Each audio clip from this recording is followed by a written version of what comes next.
नतीजा हुआ सारा अदालती निज़ाम जो है वो फ़िक़्ह हनफ़ी के मुताबिक रतब हुआ।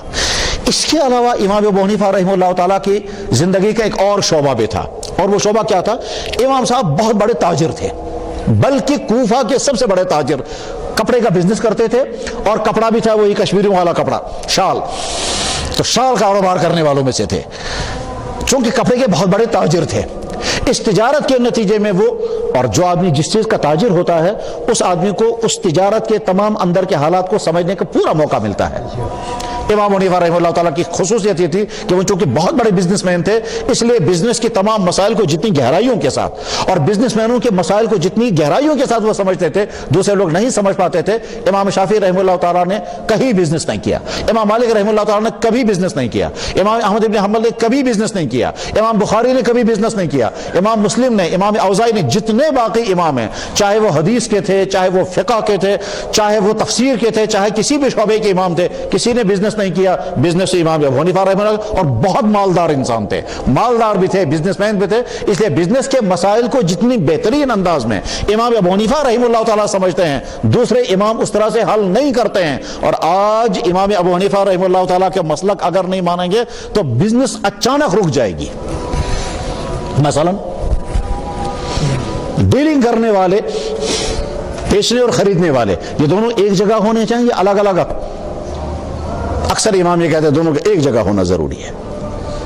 क्या हजरत, आज तो फोन पर बिजनेस होती है, आज तो ईमेल पर बिजनेस होती है, आज तो यहाँ से ऑर्डर जाता है, आज तो फैक्स करके बिजनेस करते हैं। यहाँ से ऑर्डर फैक्स किया, वहाँ फैक्स निकल गया, उसने कहा चलो जी माल रवाना कर दो। यहाँ से हम फोन पर कहते हैं हाँ जी क्या है, कहने लगा साहब ऑर्डर लिखिए, वो ऑर्डर लिखवाता है, इतने टीन तेल, इतनी बोरियां चावल, इतने कपड़ा इतना, इतने टीन, ये वो लिखता रहता है। उसके बाद फिर कहने लगा बस ऑर्डर पूरा, हाँ जी हो गया, अस्सलाम वालेकुम, वालेकुम सलाम। ये यहाँ बैठा है, वो वहाँ बैठा है। इमाम हनीफा रहमतुल्लाह उसी वक्त फैसला कर दिया था कि जो आदमी आपस में जो डीलिंग करेंगे उनका एक जगह होना जरूरी नहीं है, और अगर अलग अलग जगह होंगे तो वो भी चलेगा। या आप ऐसे समझ सकते हैं कि निकाह करने के लिए निकाह की मजलिस होती है, उसमें एक निकाह पढ़ने वाला होता है, लड़की वाले भी होते हैं, लड़के वाले भी होते हैं।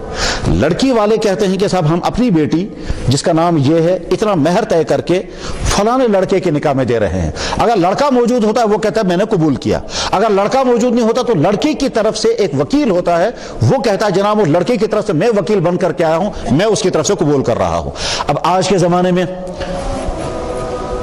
कॉन्फ्रेंसिंग करके लड़का अमेरिका में बैठा है, गवाह उसका ऑस्ट्रेलिया में है, दूसरा किसी और मुल्क में है, काजी यहां बैठा हुआ है निकाह पढ़ने वाला, लड़की वाले भी यहां हैं। तो अब हम यहां से फोन करेंगे जनाब गवाह सुन रहा है, वो कहता हाँ जी सुन रहा हूं मैं, इधर से आप भी सुन रहे हैं कि हाँ मैं भी सुन रहा हूं, मजलिस यहां मुनक़िद हो रही है, हाँ साहब ये फलां बेटी आपके निकाह में दी जा रही है, आप कबूल कर रहे हैं? वो वहां अमेरिका में बैठकर जी हाँ मैं कबूल कर रहा हूं।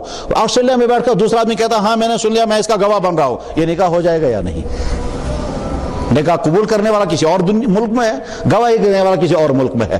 पहले कानून बनाना है कि साहब अगर निकाह कबूल करने वाला किसी दूसरी जगह पर होगा तो निकाह हो जाएगा या नहीं। बहुत अच्छा, आप कहेंगे जब अगर ये निकाह हो जाएगा तो इसका मतलब ये हुआ कि हम यहाँ निकाह की मजलिस में लड़का अगर अपने घर में बैठा है, हम फोन करके कहेंगे महाराज सुबह सचिना शामस महाराज बेनित्यून सुबह निकाह शुदा निकाह कोर्था कबूल किया, वो क्यों नहीं अपने ईदगाह के घर से कहेगा हाँ मैंने निकाह कबूल कर लिया? फिर गवाह उसके वकील भेजने की क्या जरूरत है?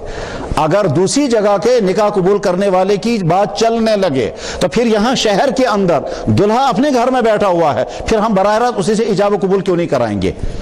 तो जवाब आ गया कि साहब निकाह का इजाब कबूल तो मजलिस में ही होगा, लड़का दूसरे मुल्क में होगा और वहां फोन पर बकेगा मैंने निकाह कबूल कर लिया, तो निकाह नहीं होगा। हो गया फैसला। जैसे निकाह के मुतालिक ये फैसला हुआ निकाह नहीं होगा, बिजनेस के मुतालिक भी ऐसा ही है? कहना बिजनेस के मुतालिक ऐसा नहीं है।